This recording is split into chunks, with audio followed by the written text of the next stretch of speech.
Hi, everyone, and welcome to another episode of our Conference of Consulting Actuaries Leadership Development interview series. My name is Michael Clark, host of the podcast and past president of the CCA and managing director at Agilis out in Denver, Colorado. I'm excited for our guest today that we have Sherry Chan. Sherry is the Chief Strategy Officer at Atidot, an insurtech startup where she's worked for the past couple of years. Prior to Atidot, Sherry was the Chief Actuary at the New York City office of the actuary. We're going to get way more into Sherry's career and what led her to where she's at today. But Sherry, welcome to our podcast. Thank you, Michael. I put on this shirt for you. The last time I wore it was when I talked to David Sharp. That's awesome. And I was just saying I wore mine yesterday, but I got it dirty, so I wasn't showing up in it today. But I asked Sherry, and some of this I pulled off of her LinkedIn profile, which you can check out Sherry online there. But a couple of interesting tidbits about Sherry. She's one of the co-founders and a current board member of Abacus Actuaries, which is an actuarial organization aimed at helping Asian actuaries succeed. She also volunteers with the CCA, the SOA, and the Academy. She's actually one of the original steering committee members of the Conference of Consulting Actuaries Women in Consulting community. If you talk to her for any length of time, you'll realize that she is a proud graduate of The Ohio State University. Sherry and I we have something in common in that we share the distinction of being Jeffrey Haywood Award winners, which is an award that the International Association of Consulting Actuaries gives out to kind of rising stars, actuaries under 40.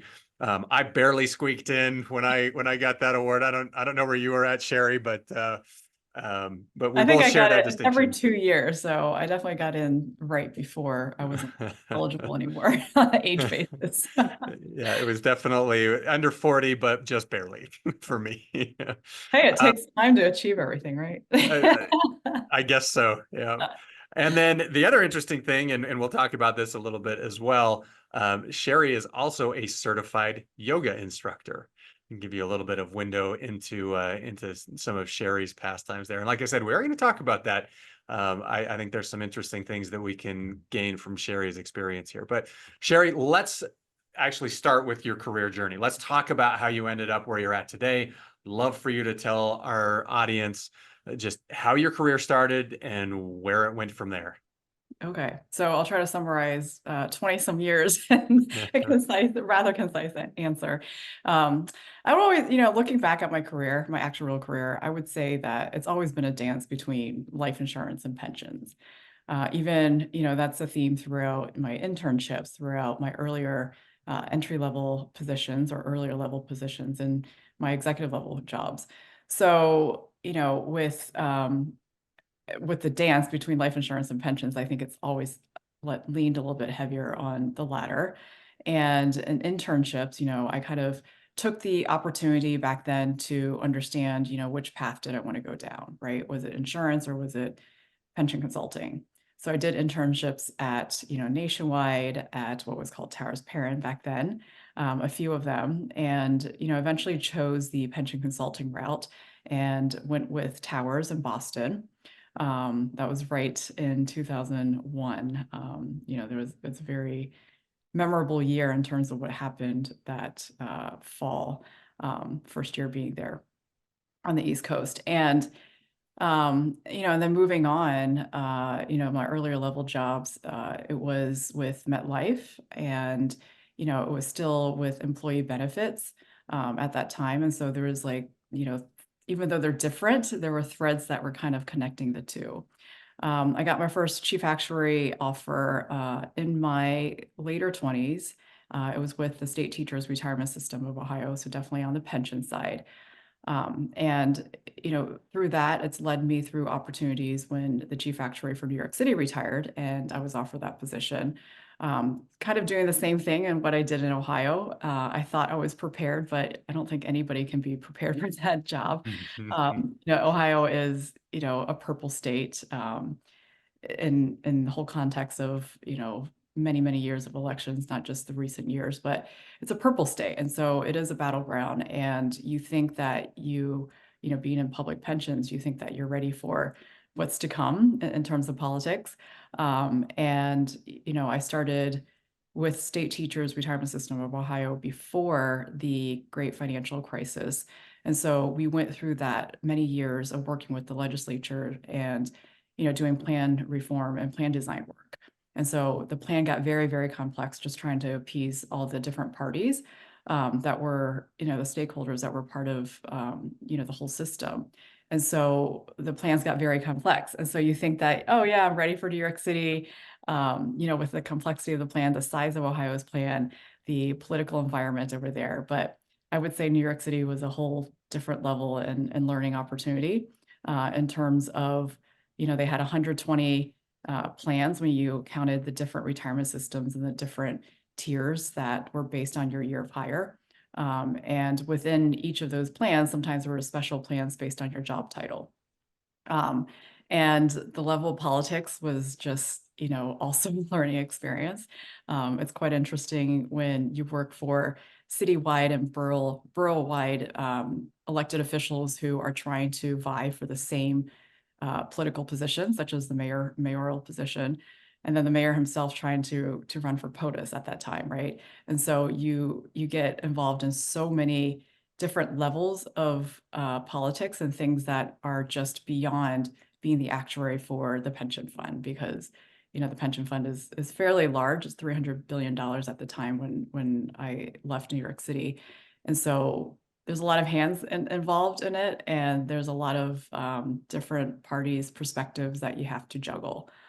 And, even at this executive level, right now, it's been, like I said, a balance between pensions, which I just spoke about, as well as life insurance. With my role with Atidot, it's an insurtech startup that I can tell you a little bit later about what exactly is an insurtech, but it's a tech startup in short. And things that I was privy to and the responsibilities and the experience that I gained in New York City was very, very helpful for where I am in terms of, dealing with billions of dollars of cash flow and certifying that and making sure that the pension funds are well funded, to understanding the cycle of money, the $300 billion trust that I talk about.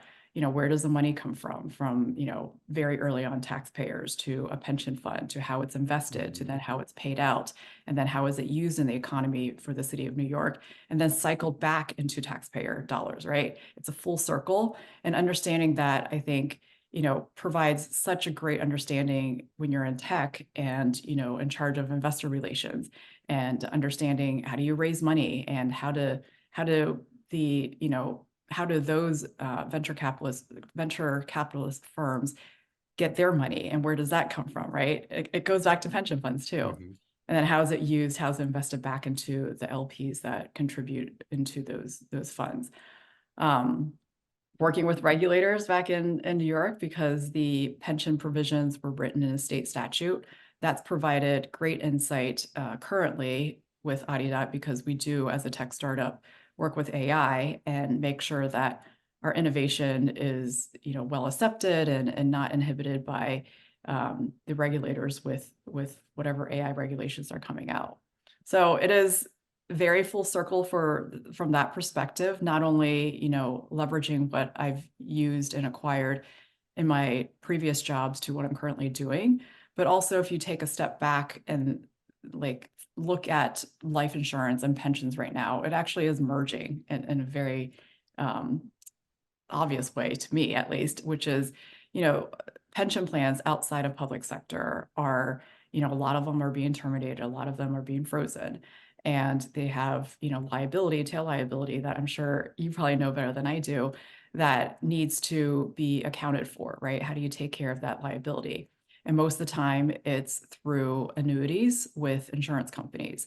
And so, a lot of the work that we're doing ties back to, group annuities and going back into that folds back into retirement plan management. No, that's interesting. Okay, I've got some follow-up questions for you here, because I'm listening to you talk about, okay, you started off at Towers Perrin, so you're doing pension work, you moved to MetLife, so now you're doing life insurance. How do you make that jump from working in life insurance to all of a sudden now you're the chief actuary for a fairly large retirement system? Like, how, for a lot of people, they might look at that as, that seems like a really big jump how did you come across that? How did you decide that, yep, that's for me, that's what I want to do? Yeah. And I would say, like earlier on, like internships and the earlier years in your career, I think it's much easier to take transferable skills and apply and, work in another role, right? I would say in, the my pension background, with consulting and like I said, with MetLife, I worked with employee benefits. So it was a little bit, adjacent to Hmm. pension work and healthcare, retiree healthcare. And when the public pension position came up in Ohio, it really was having that skill set in the back and knowing that you've done pension consulting and being ready for some of the demands of that job. And it takes I don't want to, this is one of my answers to a later question, which is I don't necessarily take full credit for everything that I've done in my career, right? It takes someone like a hiring manager to trust that you can and are capable of doing what the job demands. It takes, recommendations. It takes sponsors to be able to put in a good word for you. And, also networking and knowing the right Hmm. people of when a job opportunity is open and them seeing your talent, like a recruiter or somebody seeing your talent and being an advocate for you to look beyond sometimes what's just on a piece of paper. And one of the career advice that not that you asked me this, but one of the career advice that I always get asked and share with people is that, the best career advice I got was making sure that you take on positions that are a little bit outside your comfort zone, right? If you take on a position that you feel completely prepared for, that means you're not growing, right? If you know everything already, Hmm. why aren't you stretching yourself to doing something else? And I think that's part of my career journey too. Embedded in that is, nobody's born ready to be a chief actuary. And, you just take on the job and you learn as you go.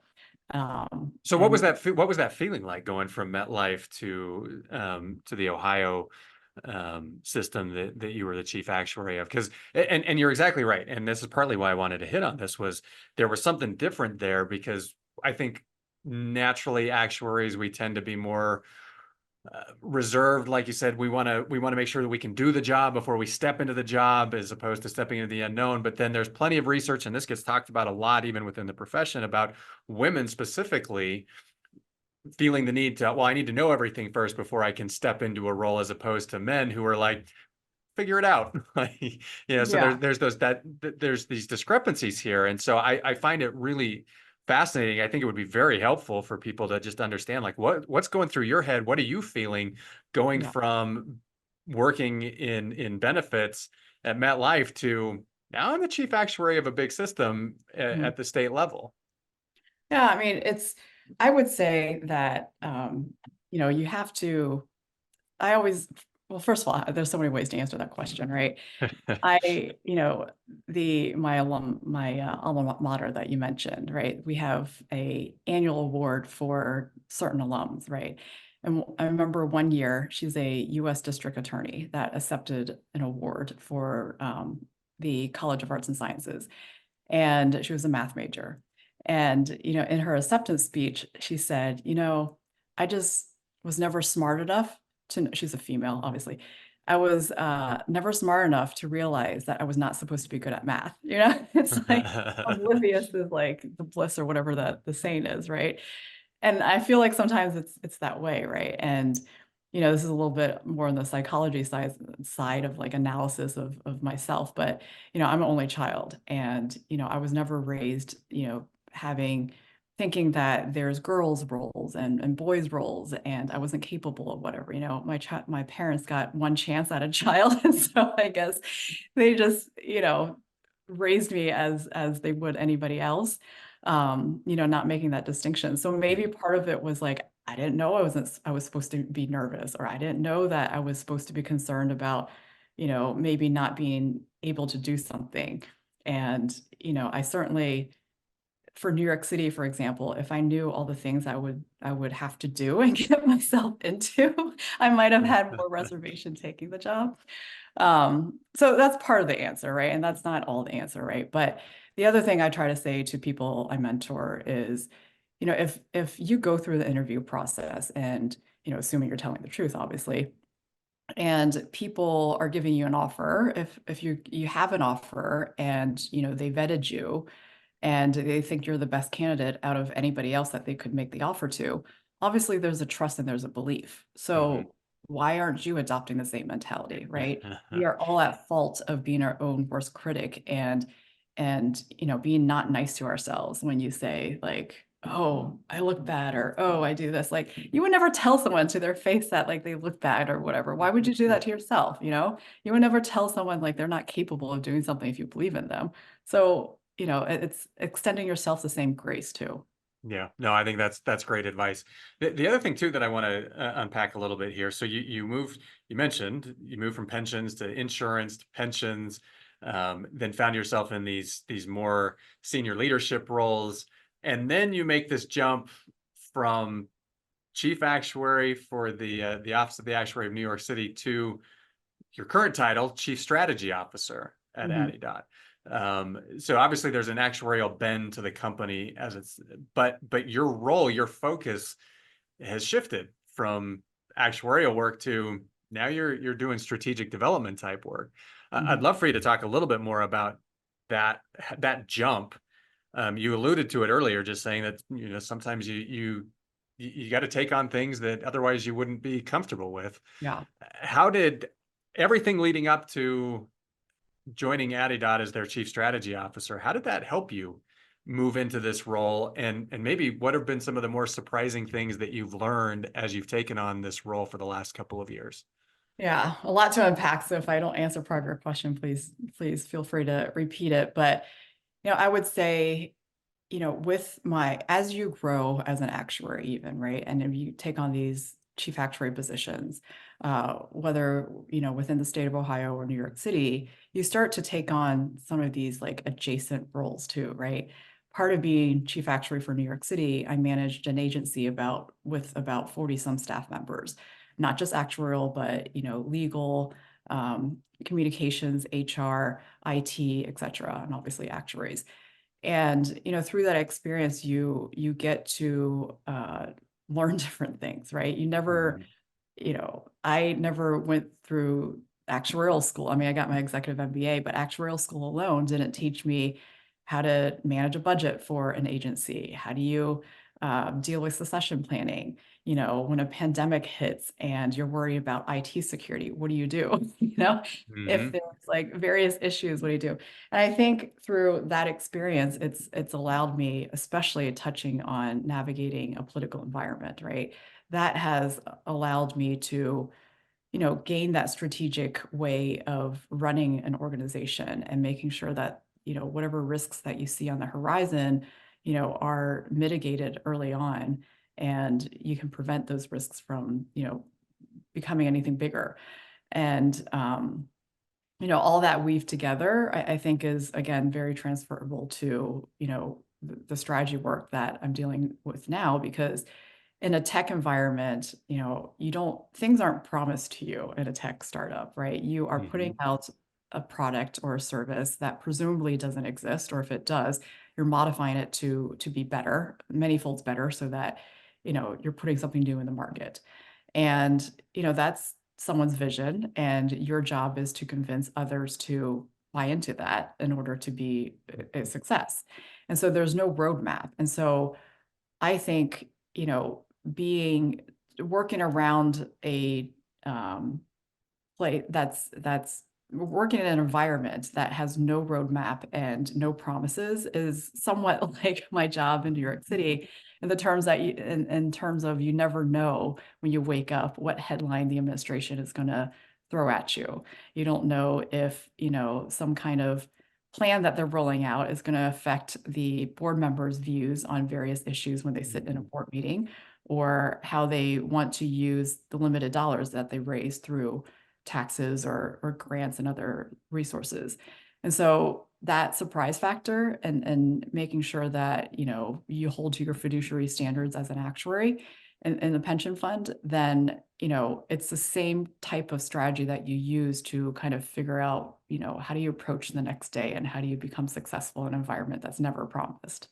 So it sounds like there's a lot of there's a lot of similarities in terms of like I like how you put it. Like you kind of never know what you're going to deal with the Mhm. next day. There's going to be some, there's going to be something thrown at you that you're not expecting, and then it's a matter of how do I deal with it.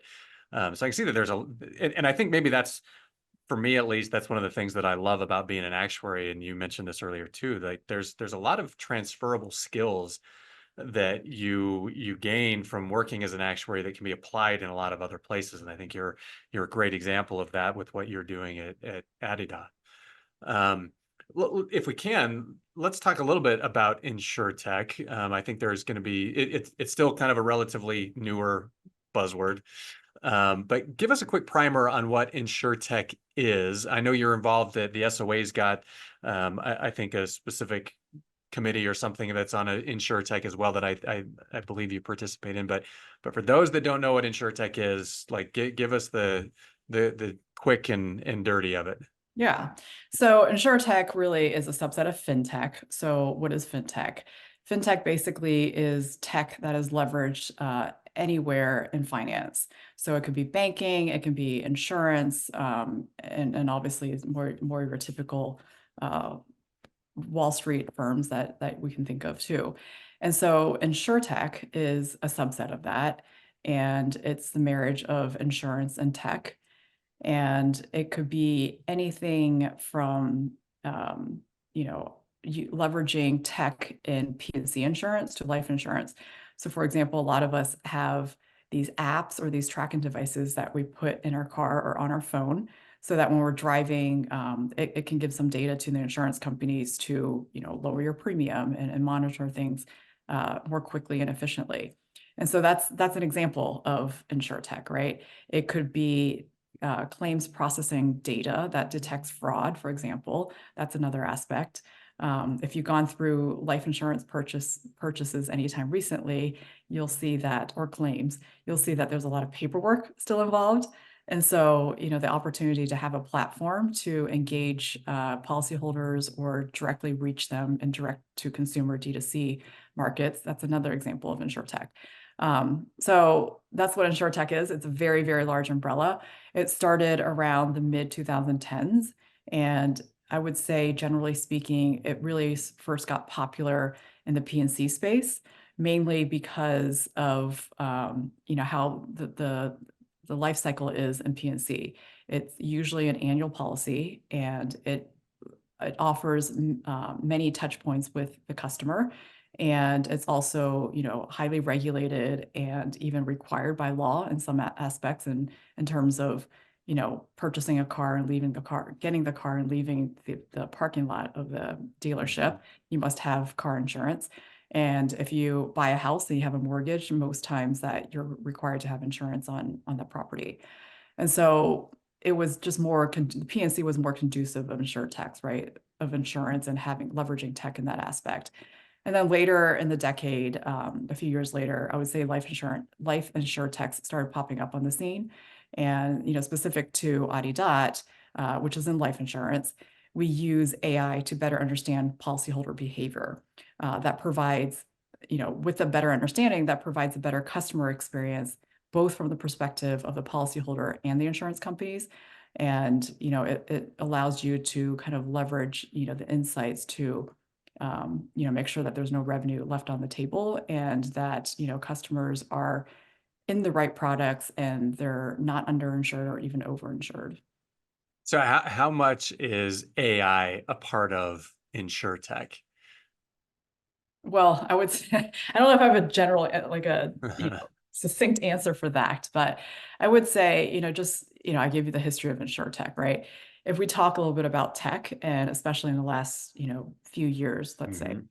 AI has been around, but whether tech firms have leveraged it is a different story.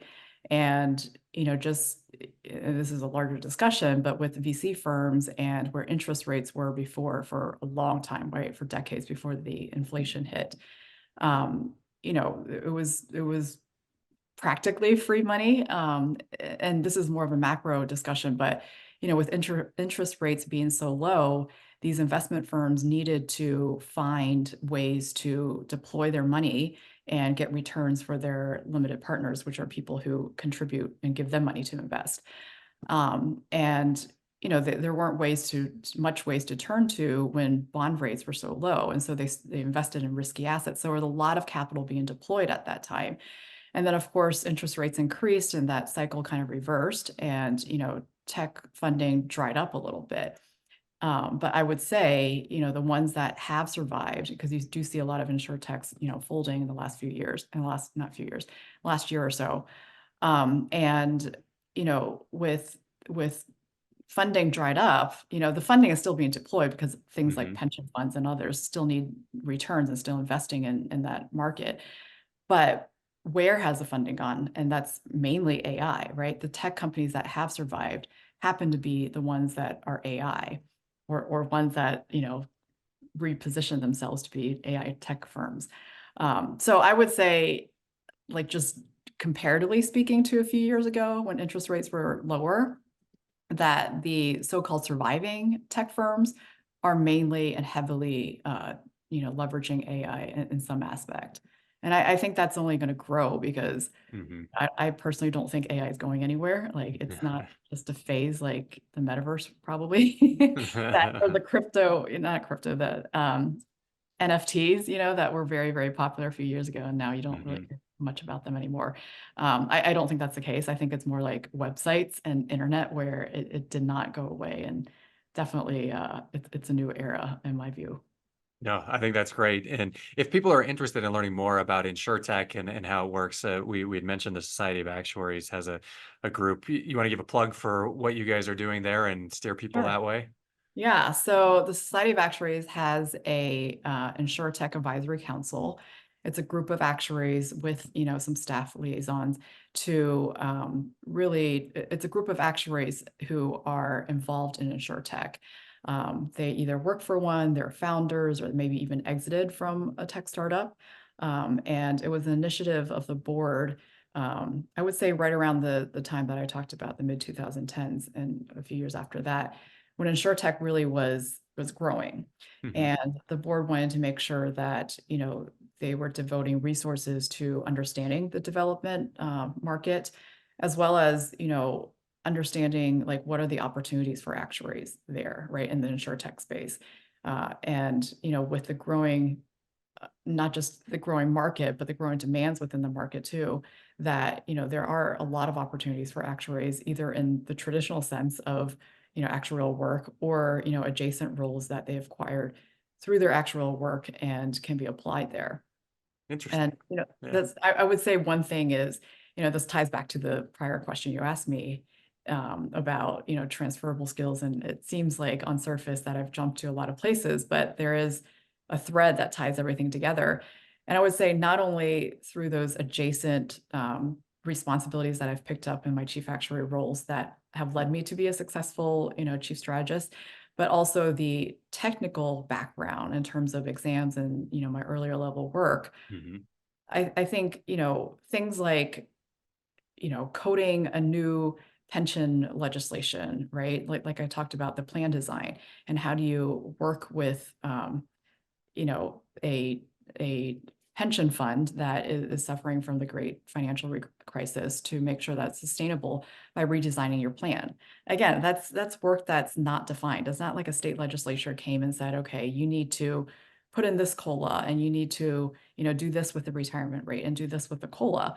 It's like you have to sit there to do your own plan design and figure out all the pieces to make it work, right? Hmm. Those are the technical skills that I say, the analytical skills, I should say, that allows an actuary to think bigger picture and to think, how does everything weave together, which ends up helping you in whatever capacity later on. In my case, obviously, strategy work, or, working with a tech startup. So I think those are kind of the things and themes that people should keep in mind if they're interested in retired tech. I'm sorry, in insure tech. Interesting. All right. I want to take us on a tangent as it relates to your career.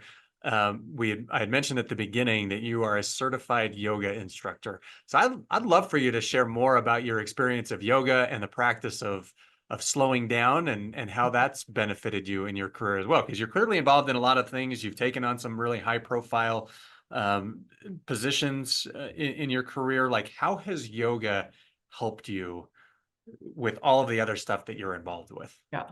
I think it starts with a funny story of how I even got into becoming a certified yoga instructor. I've practiced yoga for decades, but after I got my FSA, I was like, okay, I'm going through study withdrawal and I need to work for some kind of certification. I need to study, which is probably a weird thing to say, but so But very relatable, I think, for most people that are listening to yeah. this. Yeah, so that's what I did. I end up signing up for a certification program, first the 200 hours. I'm now 500 hours certified, but the 200-hour certification was over multiple months. There are programs where you can do it in like, 16 straight days. But obviously being a working actuary, I couldn't do that. And so it was over multiple months. It's, devoting a lot of time to understanding everything from the postures to anatomy and to sequencing. How do you go from one yoga pose to another, etc. And so that's my interesting story of how I even got into it. I never had the intention to teach yoga after becoming certified. I think all my yoga job offers have been something that, a studio is in desperate need of a yoga instructor, and somebody resigned, somebody quit, somebody moved, etc., that I've just been asked to fill in. So I would say that I've never actively sought it. But I will say, aside from, going through study withdrawal and getting my certification, so there are practical applications and aspects of my yoga training that I think is helpful in my professional life as an actuary. And I would say that's mainly, understanding that the breath can regulate so much of the central nervous system. And, it even by the way you breathe, right? So if you breathe really shallowly, right, only to like your upper chest, if your breath only goes that far, and if you breathe frequently, if you're having shallow and short and frequent breaths, that can actually cause your central nervous system to react, meaning it can actually make you like nervous or make you, scared or heighten your anxiety.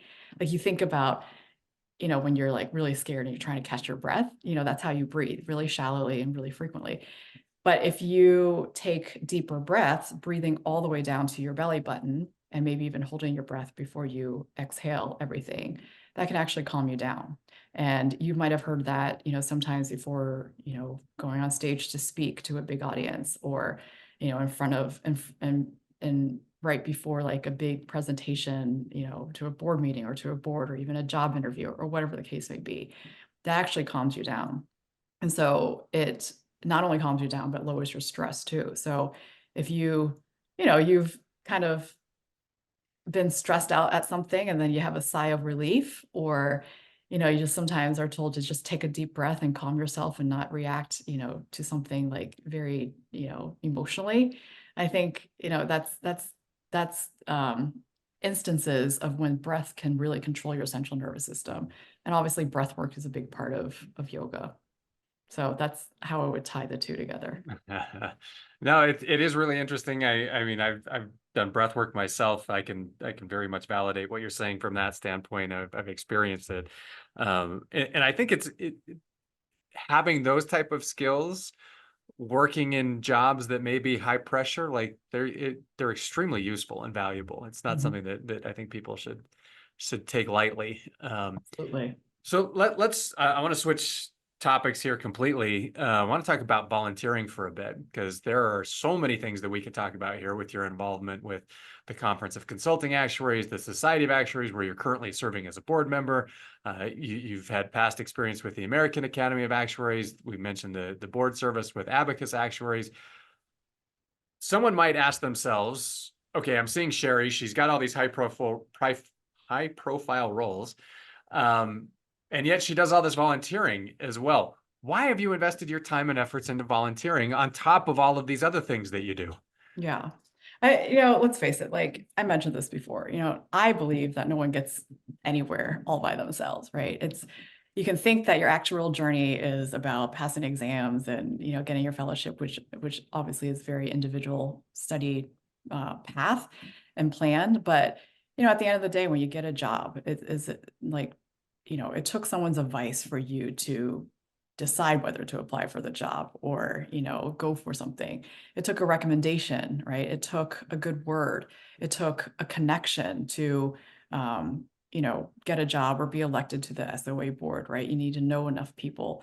And it's, if you have a question in your day, in your daily work, right? Is it a new ASAP that's being adopted? Is it, you want to ask about, filling a position? Like, do you have any recommendations for a candidate? Um, Maybe you're doing something new and you've never done something before and you need to consult other people. Like you at the end of the day, you never get like somewhere all by yourself. It took someone to help you, right? And I just feel that the more things I have to be grateful for, the more I owe it to give back to others. And it's a way of showing appreciation for my own path and hoping to help other people in theirs. And it's the understanding of, especially as an actuary, understanding of, the compound effect of things, right? If people helped me and I was able to be successful in my career, that's one person. But if I took that and try to give back to all the people that I touch through talking, helping, and mentoring and volunteering, that has a compounding effect. And, it's a bigger, at the end of the day, it's a bigger theme for me. It's really like part of my own legacy that I want to know that I made my time worth it whenever, I was devoting myself to my career, devoting my time on this planet and all that, and making sure that at the end of it, end of my career, end of my life, to know that I maximize like my time in this world. And so I think it's really, why do I do it? I think that's the why. It's part of a larger giving back and a larger belief in life. No, I love that. There's definitely a lot of good things you've done too, that I'm sure have touched and reached many people, probably people that you don't even know that you've impacted through that. Let's talk for a bit about Abacus Actuaries for a few minutes, since you are one of the co-founders of the organization, in addition to being on the board. What led to the creation of that organization? What are you hoping to achieve? So this really was a brainchild of mine during the height of Asian hate crimes back, a few years ago. And it was just something, when you're seeing day after day on the news of, people getting punched on the subway for wearing a mask, or, people being spat at because they were speaking in non-English language, or, people just being elders just being shoved right across across the country and on the other coast being shoved just for like crossing the street because they were Asian. And it provoked so much anger within me and so much desire to help the community, the AAPI community. And I had to really sit back and think, how can I help? Because I'm not going to be the ones, the one on the street trying to like physically trying to protect people. I can't do that physically. And so, I really thought about how I could give back. And that really, my answer came to, where's my most powerful network? And it's within the actual community, right? I've devoted a couple of decades of my time in this profession, and that's my strongest reach. And so I asked, what are some of the issues that need to be resolved within the AAPI community, within the actual profession? And it's really the concept of the bamboo ceiling. The bamboo ceiling is, it's the individual, the institutional, and the cultural barriers that might keep a individual from being promoted or progressing, through to the higher ranks in their profession. And that's really, examples of that is on a high level is like what is respected sometimes in the Asian culture can be a sign of you're incapable in the Western professional setting, right? It's a sign of respect to not look people in the eyes when you're speaking to them in the Asian culture, right? And it is a sign of respect to not talk back or question or make them look bad in front of other people.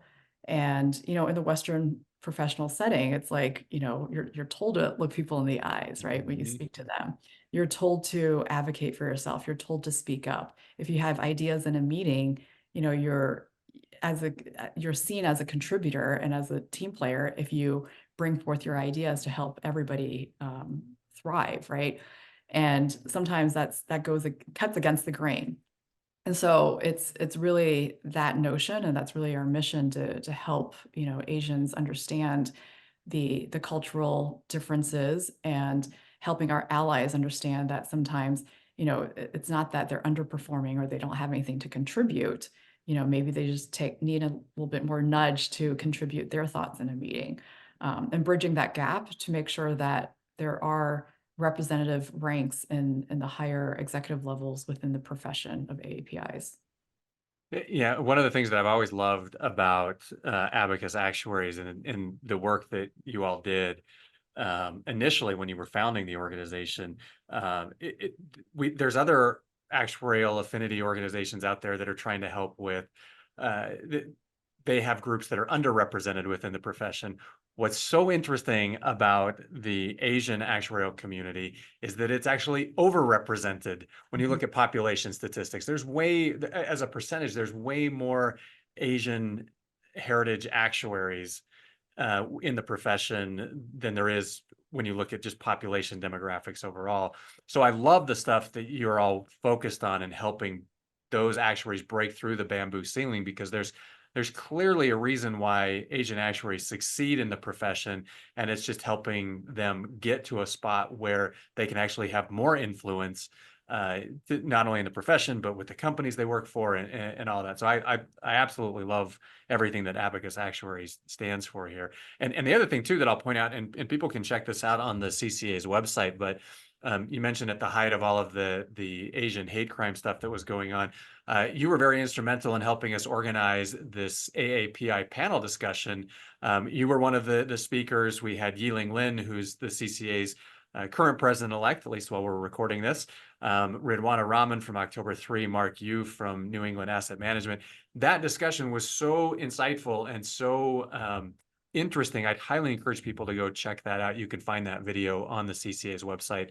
If you go to ccaactuaries.org, go to About CCA, there's a diversity, equity, and inclusion initiative, and it pops up right there. So I highly encourage our listeners to go and check that out if they didn't experience it already.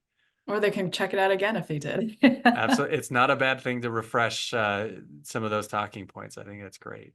Yeah. So with Abacus Actuary specifically, what success stories have you seen so far? I know the organization is still relatively new in Mhm. terms of the number of years that it's been around, but you do stuff and you've got people. I have colleagues that are Asian heritage actuaries, and I've told all of them, you need to go be part of this because it's going to help you in ways that I might not be able to. Mhm. So I would love to hear and love to have you share any success stories that as an organization you've experienced so far. Yeah. And I just want to pause a little bit to take this opportunity to really thank CCA too. This weaves into so many of the other topics that we talked about prior. When I was starting this initiative of Abacus Actuaries, which Yiling is a co-founder, one of the original co-founders with me in this initiative. And, it wasn't, again, this is another example of it wasn't just me, right, and Yiling. It was everybody that came on board in the very beginning when it was just an idea and it was just an email and just a Zoom meeting when I pitched to them, this is my vision, do you want to help us out? CCA was one of the early, sponsors of us, and early, founding sponsors for us, that really, gave us a platform at the annual meeting to have a booth and to, help us in other regards with, some of the giveaways that we're giving out at that conference too, and a lot of the marketing material. So, thank you for that. I think part of this is just a success story for all of us. And some of the success stories that you asked about specifically for Abacus, it's with those founding sponsors and continuing sponsors that's allowed us to achieve these successes. But to more directly answer your question regarding this, I think of the success stories in an individual term as well as like an organizational success, right? So individually, we have a lot of stories, a lot of feedback from our members telling us that, because of some certain mentorship or discussion or, webinar they attended or some article that we put out, they were able to, negotiate a higher comp package during an offer that they were given, where they didn't think maybe they didn't know how to, or they didn't think they could get a higher comp package. So after reading something like that, it was very beneficial for them. Maybe, this weaves into an AAPI heritage story, but a common story, I would say, within the AAPI community, especially with second generation immigrants, that their parents came over, first generation Asian Americans. They gave up a lot in their home country to come over here, like solely, largely, if not solely, for the betting on success for their next generation. That puts a lot of stress on the second generation AAPI community here to live up to, my parents gave up everything for me to come here. And so, they want me to be a doctor or a lawyer or Hmm. whatever. And it's very, specific goals, specific professions that are seen in the Asian, generally speaking, in the Asian culture that are like, what your parents want you to do. But there's sometimes this guilt of like, maybe that's not what I wanted to do. Maybe that's what my parents wanted me to do. But because I feel like I'm so indebted to them for having this life, I have to assume things. So, talking individuals through choosing career paths that are more aligned with where they want to be, right? Not necessarily, leaving the actual profession, but maybe taking on roles that are more aligned with them if they don't want to make a big move. So we've had individual success stories of how to achieve, happiness in your career, that you're doing something that, is aligned with what you want to do. Presenting themselves to get that big job. Maybe they feel they're not ready for something, or they're not, they don't know how to put themselves forward in a, present themselves to, be a candidate for a certain role. And we've coached some individuals through that and have had success stories. On the organizational side, these are not, just the little stats on each person, but they're the high level stats. We're in our third annual mentorship program right now. This is the third summer that we've launched it. The first year we had 40 pairings. The next year we doubled it to 80 pairings. And then this year, which we just finished the pairings, we have over 100 pairings. And these are people getting, mentorships from people who are part of their community, but not necessarily at their company, so that they can feel, that, they don't have to be as guarded with discussing certain topics that are, at issue that they want solutions for and resolutions for. Our fundraising goals in the last couple of years, we've exceeded those, which I think is, not just to say that we exceed our fundraising goals, but the bigger picture with that is we're having the support, right? And people are seeing the success, because if they're not seeing that we're delivering on what we said we're delivering on, if they don't see value in it, they wouldn't renew their fundraising. They wouldn't help us with that. And we would have more trouble with that aspect. So I think that speaks with itself too. The LinkedIn page that you talked about, we're hitting close to 1.7 thousand right now, 1.7K. And, that's our reach of not just, members, but allies and people who are interested in believing in what we're doing and want to follow us. And then, another organizational success is having events, launching events. And then for the ones that are at capacity for whatever reason, either, tangible resources or money or whatever reasons, we have to limit some of our events. And for those that we do, we're seeing like, full registration. We have to shut it off like days after we open the event. So these That's are awesome. very, Yeah. very telling. And, we have more in the pipeline. This year will be the first year we're going to try to launch the annual meeting, an Abacus annual meeting this fall. Hopefully we're going to get that up and running and pull that together soon and get the registration for that soon. And we're also working on an annual report to, tell, not just having these conversations and telling you, what are some of our highlights of success stories, but also having something to give back to our sponsors, right? To make sure that they understand the dollars that they are giving to us and how they're investing in us is really having some tangible results and, success stories that they can point back to. That's awesome. That was incredible to hear, especially with the mentoring program and how it's grown over the last 3 cycles that you've run it. And I'm sure there's a lot more success to come. So congratulations, first and foremost. If people are interested in learning more about Abacus Actuaries, what's the best way for them to to connect with the organization? Yeah, I would say a lot of things, a lot of our news is posted on LinkedIn, so definitely follow us there. And we have a website, abacusactuaries.org. You can sign up for a newsletter, which is published quarterly. And once you're on our email list, you'll get emails, obviously, of our events that are coming up. And right now, I don't know when this podcast will be put on the website, but we are doing an open call right now for an officer position, which is a board position. It's our secretary position. So if anybody's interested in being on our board, there's a link on our LinkedIn page that people can apply at. Excellent. All right. So just to round out this discussion, we've talked about your career. We've talked about all the volunteer stuff you do. I think a natural question that people are going to be asking themselves is, all right, how do you choose where to spend your time? You do a lot of things and your time is just like everybody else's. It's limited. You get 24 hours a day, just like the rest of us. So how do you choose where to spend your time? I don't know if I have any answers to this, but I was thinking about how to answer this, obviously. And, people say work-life balance, right? All the time. You hear it all the time. And I think in that context, at least to me, like the word balance and work-life balance is more of a noun. It's like it's a thing and you have it or you achieved it, right? The way I think about it is balance is a verb, right? You are balancing your work life. It's not a thing that you just got. And so I think that's the short answer is, right. You have to balance your work and your life and things within your work and your life. Mhm. And, how do you do it? I guess, I wish I had a more scientific way of responding to this, but sometimes I'm driven by deadlines and that's how I balance things, right?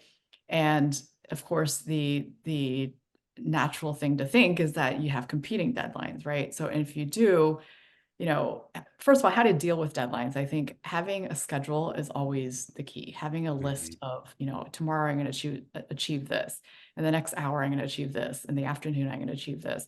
That really helps me to focus. And I think the power of writing something down, people have said, is like you're 60 to 70% more likely to achieve it. So that's just a tidbit of how I deal with deadlines. But I think, the issue is when you have conflicting deadlines, what do you do, right? And I think that's more of the long term of not just balancing deadlines, but balancing priorities. And you Mhm. have to have your priorities are, in this sense, in the context that I'm talking about, are things that you should have, kind of set already, not like things that are changing, right? You have these um not themes, but you have these priorities in your life where it's like you always know, okay, if there are competing things, there are things like if there's a serious emergency with your family, that takes precedent. If there is a work deadline or a work client meeting, that's always going to take precedent because you need to pay your bills. And then volunteer might be after that. So it's when you have too much on your plate, you might have to ask yourself, how do you balance it in terms of how does it align with your priorities?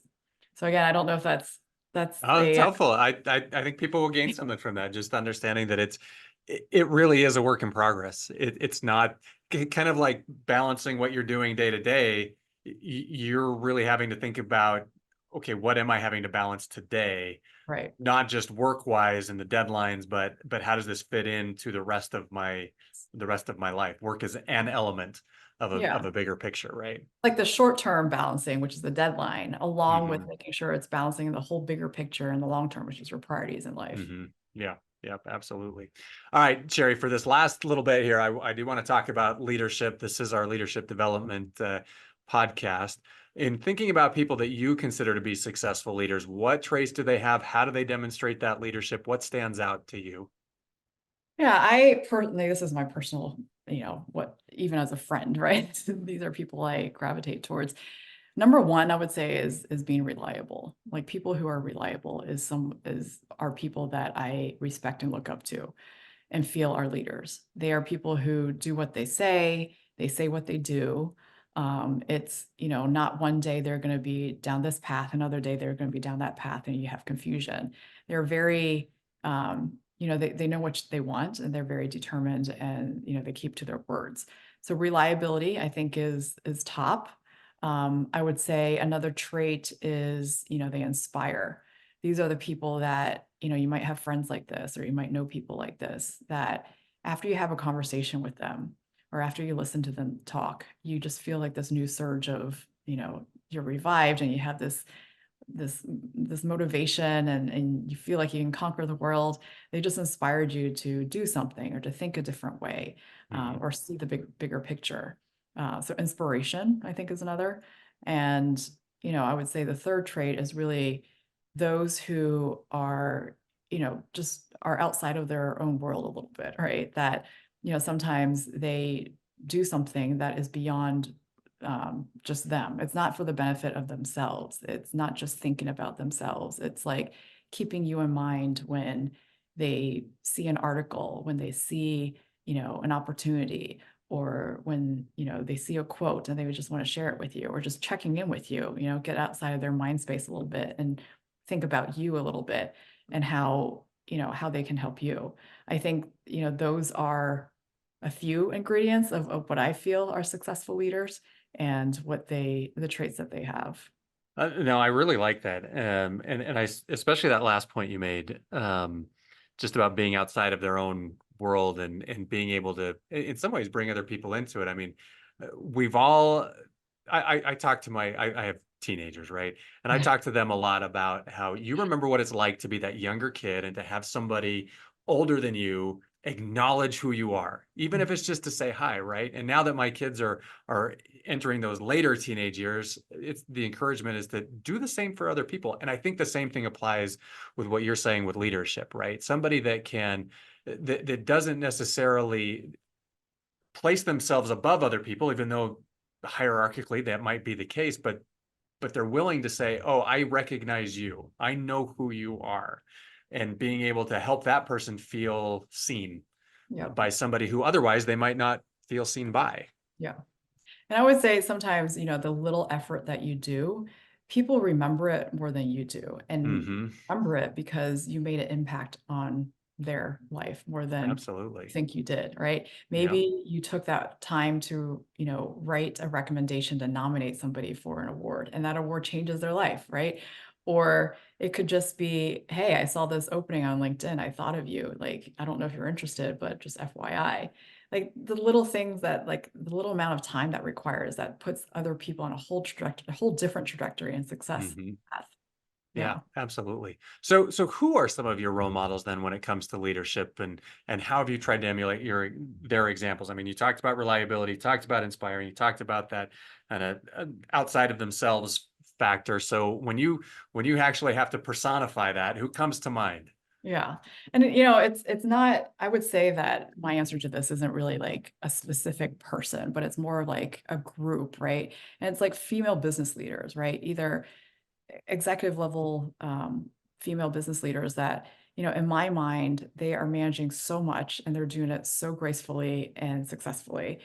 They're managing a company, they're presumably managing, a family, and they're managing themselves too, meaning that, they somehow built their career to be where they are, and they are still doing it, meaning that they didn't break before that. So it takes, some self-care in that process. They're master jugglers of, all the roles all the demands in their life. They're, able to devote the resources that are needed at the time to make sure that each of those lanes are successful.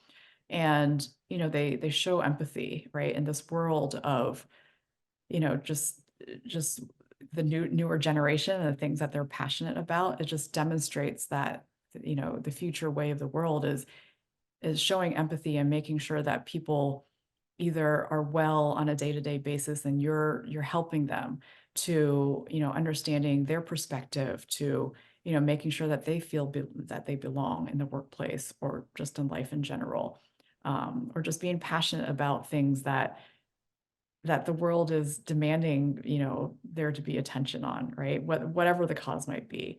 And showing that empathy in your work life and your personal life and your family life, I think, and balancing that and being true to yourself at the same time is juggling a lot. And for people to have not the recipe, but have the results of balancing those items, is very, very admirable to me. No, I like that, especially, and I know you didn't name names here, right? But that as you're sitting there articulating, these kind of this general role model persona, I'm sitting there thinking, well, that could be this person, that could be this person, that Yeah, could be, there's so many people that I can think of that meet a lot of that criteria that you've listed out, especially within our profession. There are some great women role models, I feel like, that tick a lot of those boxes that you mentioned. absolutely. All right. So last question then, Sherry, what do you view as the most important skills that future successful leaders within the actuarial profession need to have or develop? Yeah. I would say this is probably true not just in actual profession, but obviously inclusive of it too. And I speak about this, I've spoken about this prior in other settings too, but I believe if you look at the evolution of work in our country and even in our world, it migrates from using our hand to using our head to using our heart. And what I mean by that is we used to be part of an agricultural or, very manufacturing economy, right? Where we used our hands a lot in order to get that paycheck. And then we kind of migrated as a society to more white collar jobs. And it's hard to find a plumber or electrician these days or someone to mow the lawn or fix my car Mhm. sometimes. And we've migrated, generally speaking, to a white collar, economy. And we are using our head right now to, develop spreadsheets and run models, actual models, and check our work and stuff like that. But I also think the way of the world, and I spoke about this in the last question, is using our hearts. And you start to see this taking shape in things like how, what are like commercials. You start to see this in commercials. You start to see this in company missions, and you start to see this in, just making sure that people are feel like they have a sense of belonging and that we value, diversity and all that. And so what I mean by that, using heart for in the sense of commercials, for example, is that you know, for example, an airline, let's say. An airline is, if they have a commercial, it's not really necessarily selling the flight, right? You're not booking like a ticket. That's not what they're selling. They're selling the experience of when you arrive Mhm. to a destination and you get to hug whoever you went there to see, or, a successful business meeting, whatever that you fly to. It's selling that. And, cell phone companies, they're not selling, the data service or their towers. They're really selling like the ability for you to FaceTime someone when you haven't seen them, or when you're not able to physically see them, you're able to connect with them, through your phone plan. And you start seeing this also with, consumer demands in terms of do they believe in a company's mission and what they stand for? And you see a lot of people, buying products and services from companies that are more aligned with what they feel they are passionate about. So even like from the consumer end, you start to see that people are leading with their heart. um, and, it's just the workplace too. We talk a lot about bringing your whole self to work, making sure that you're comfortable, you feel a sense of belonging, and, different thoughts, like diversity of thoughts and diversity of contributions are accepted in a workplace to really get, different perspectives and to make your business successful. So I really feel, as if you look into the future and you talk about leaders and you talk about what's going to be prevalent in a profession, I think that's the theme. No, I love that. That's great. Well, Sherry, I mean, looking back on our conversation today, I mean, this has been phenomenal. We've covered a lot of ground between your background in professionally, the different things that you've been involved with, how you've gone from point A to point B to point C. I love that we touched on the yoga aspects of things, talking all about your volunteer work as well. In addition to, we spent quite a bit of time on Abacus Actuaries, and then these last few minutes here talking about leadership. I mean, just an awesome conversation, and I know our audience will get a lot out of listening to your thoughts and perspectives. Thank you for having me on. It's been great sitting down with you. It's always good talking to you, Michael. Yeah, well, likewise. I want to thank my guest today, Sherry Chan. Sherry, if people want to connect with you, what's the best way for them to reach out? As you mentioned, LinkedIn, I'm pretty active on LinkedIn. The actual directory, I try to keep my information up to date there. So that's another aspect. And at actual conferences, you'll probably see me floating around. All right, excellent. Well, again, thanks, Sherry. And please subscribe and like this podcast to help us share stories like Sherry's that can help benefit the actuarial community. The leadership development community of the Conference of Consulting Actuaries is open to any actuary. You can reach out to the CCA to join. I want to thank Shannon Peterson of CCA staff for helping to produce today's event, and join us for upcoming CCA events, and follow us online on social media and our website. Thank you.